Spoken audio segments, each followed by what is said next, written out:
God, I'm telling you, my dogs are barking today. But man, my dogs are barking. Well, signing day has come and gone for Mississippi State, and in this first part of December, there's been a lot of exciting news happening around the Mississippi State football program, and so there's many different people that we can keep up with, many talented writers who keep everyone in the loop. But Rion Young is a guy who's been doing some great work recently. He's a recruiting analyst for 24/7 Sports. He brings great coverage for Mississippi State, and I certainly enjoy what he does. And so we want to welcome Rion Young to the show today. He is going to give us some insight into this current Mississippi State signing class, also into some of the transfers. So, Rion, thank you so much for joining us this morning, man. Thanks for your time. I wanted to first maybe ask you this. You know, given just 3 weeks, what do you kind of make of Jeff Lebby's first incoming class of high school recruits? First off, I want to say I really appreciate you for having me on, man.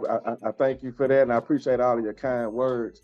And as far as this new class, it has a lot of energy. It has the energy that you need in it to win football games. It has the energy that you need to get your fans pumped up. It has the energy that you need to start recruiting the next class, whether it's the 2025 class or whether it's the 2025 class out of high school, whether it's the 2025 class out of JUCO, or whether it's the next transfer portal class. You know, this is the type of energy that you have to have around your program and hope that it eventually leads to the football field. When I was there for the initial introduction of Jeff Lebby, I felt that energy. I seen the energy that he had. And, you know, I was one of the guys that was, you know, talking to the kids and just seeing their reactions as they were reacting to Jeff Lebby being hired. And I knew this type of energy was going to come, especially from the offensive kids. The problem that we have been having to not get us over the next level, over the hump, is offense. Like I tell anybody, I'm from Louisville High School in Louisville, Mississippi, and our successful years come from having an offensive-minded guy. I feel the same way about Mississippi State. We know that Mississippi State is going to play good defense. We just have to have somebody that can move the ball on offense and put up some points on the board. Yeah, that's exactly right. And I love you mentioned from the moment that Jeff Lebby got introduced that night there in Starkville with the big introduction, the fireworks. I was there for that night as well, and it just felt different. It didn't feel like a normal kind of night, you know. Thinking about the recruits that are coming in, is there any guy that you see maybe as an under the radar guy, maybe a guy that not a lot of fans are talking about that maybe excites you a little bit? Yes, Marcus Ross, and Kay McClendon. Let's think about Kay McClendon for a quick second. Last Saturday, I was at the Mississippi-Alabama game. Kid walked by me. He had his helmet on. He was fixing his pads and stuff. And the first thing I said to myself, oh, yeah, that guy right there looks like a Power 5 defensive tackle. I see him go on the field and do his thing, and he shows out. I really was mad at myself for not taking a headshot of him and, just putting it out there to Twitter, letting the world know, hey, this guy's here, a prospect, before he even got the offer. I would have looked like a genius, right? You know what I mean? So, but yeah, like I said, that guy right there is going to be a sleeper. If Coach Hutzler and Coach Matt Barnes decide to go with a defense that's going to have a zero technique or a nose guard, so to speak, he is a guy that can eventually do his thing. You have to apologize for my son in the background. He's watching Toy Story right now. And and Marcus Ross, I think that Marcus Ross is just going to have that type of dog in him, pun intended, you know what I mean, to do his thing on the field. He's a guy that comes from JDC, Jefferson Davis County School down there in Bassfield, Mississippi. I don't know if you ever paid attention to the guys that are recruited from that area, but those guys are always known to be dogs on the college level because, like he said, they come from a small place. They come from a place where they have to fight for their attention. They come from a place where they have to fight to be noticed. So I think that a guy like him is going to be a dog on the field as well. You know what I'm saying? But another guy that I think is going to do well is Karsten Upchurch. We're not talking about him much. I think he got a PWO. I don't even think he actually got an offer. I could be wrong. Let me say that first. You know what I'm saying? Just in case you have to come back and say, well, he was wrong about that guy. But it's something in him that makes me think that he's going to be one of those under the radar guys that steps up big and make a big impact on Mississippi State's football team.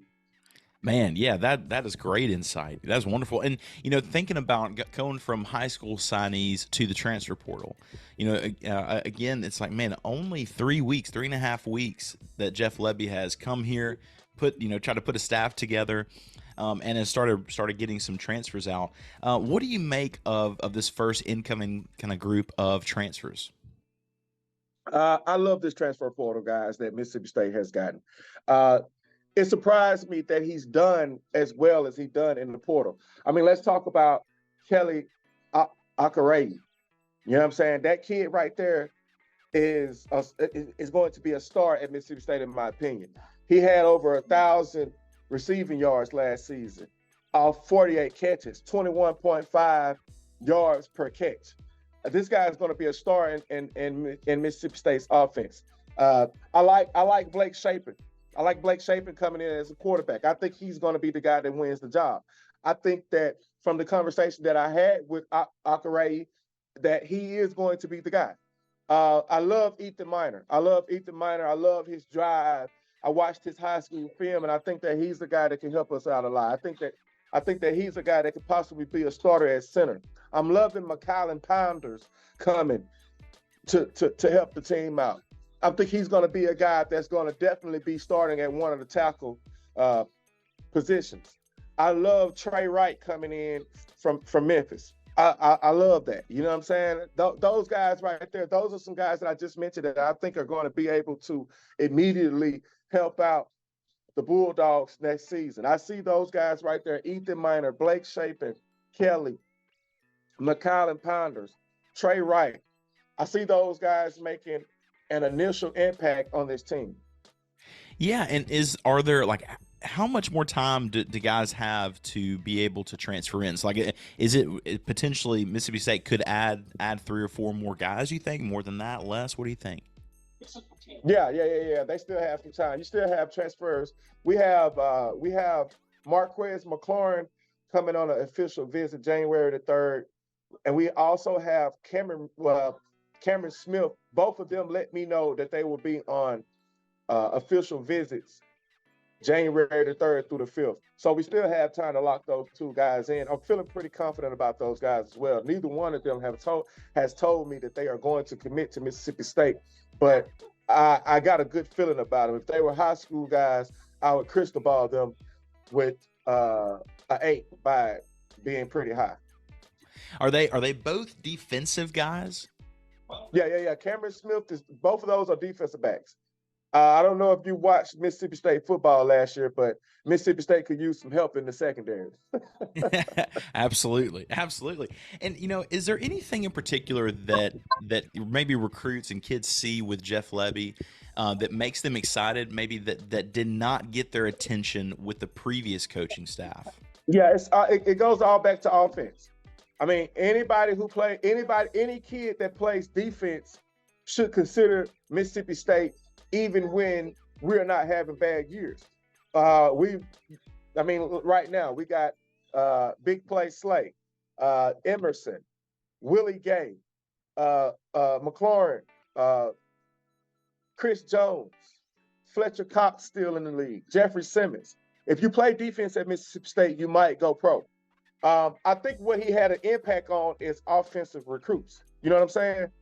The offensive guys want to play for him. They know that if they play for Lebby, they have a chance to go pro. A quarterback knows that he's going to have a chance to put up 300 yards a game.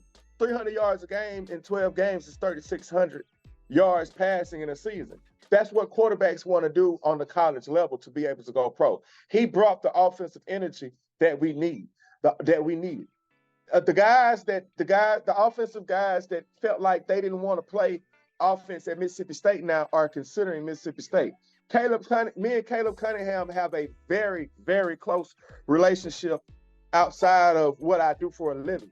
And he was very disappointed with Mississippi State last season. I would probably think that Ole Miss was probably getting the ups on Mississippi State last season with the recruiting. Now Mississippi State is definitely on the top of his list. So that's a good thing. Kylan Deere, even though Mississippi State extended him his first Division I offer, the 2025 running back 4-star from Quitman, Mississippi, Kylan Deere, did not have Mississippi State in his top schools. Now Mississippi State are in his top schools. And let's think about this for a second. USC, the University of Southern Cal, is recruiting Mississippi heavily. Marks and Nicholson both just committed to USC. Kylan Deere was on a unofficial visit to USC this past June. You see what I'm saying? So he also is getting highly recruited by Alabama. If I had to crystal ball him right now, I would crystal ball him at Alabama just from reading some of his posts on Facebook. So, yeah, Jeff Lebby brings to get back to the topic that we were on, Jeff Lebby brings the energy that we need to recruit the top offensive guys in the nation. Man, that's good stuff. That's good stuff. And, lastly, thinking about your process, what is it that you do? What is your process like for reaching out to students, for trying to build a relationship with them? Because as you mentioned, it's something that goes deeper than football. But there's so many kids out there, So what is your process like to build a relationship with them and to kind of carry them forward as they go on this journey? I try to put myself in the mind of a recruiter for a team. So I go to games. I make sure I go to games. I go to camps. I go to OT7 tournaments, to the big 707 tournaments. I go to the Under Armour combines and stuff like that. These kids are always seeing me in that light. And Mississippi does not have a lot of recruiting analysts like myself who pay attention strictly to recruiting. You know what I'm saying? You have the Robbie Falks and the Steve Robertsons and those guys out there like that, but those guys also are team guys. They are football team guys. They're basketball team guys, so they do team writing. My sole job is to pay attention to Mississippi State recruiting, and I also write for Prep Red Zone, so I also just pay attention to recruiting on a level, period. And what I do is I build these relationships with these kids. These kids see me at these events. They'll give me their number. A lot of kids love my style of writing. So sometimes for J.J. Harrell and Fred Clark, for instance, when those two guys decommitted from when Fred Clark decommitted from Ole Miss, when J.J. Harrell decommitted from Tennessee, those guys reached out to me for me to be able to cover their Mississippi State story because I was with Rivals at the time. And that's just the type of relationship that I have built with these kids. You know what I'm saying? I'm a 34-year-old guy. I have a 15-year-old son. So, I know what it is to have these type of kids, these age group of kids. You know what I mean? And I just built that relationship over the time. They know that I know football. They know that I know how to reach out and look at good talent. And they know that if I say something about them somewhere, that 9 times out of 10, they're going to be on somebody's radar.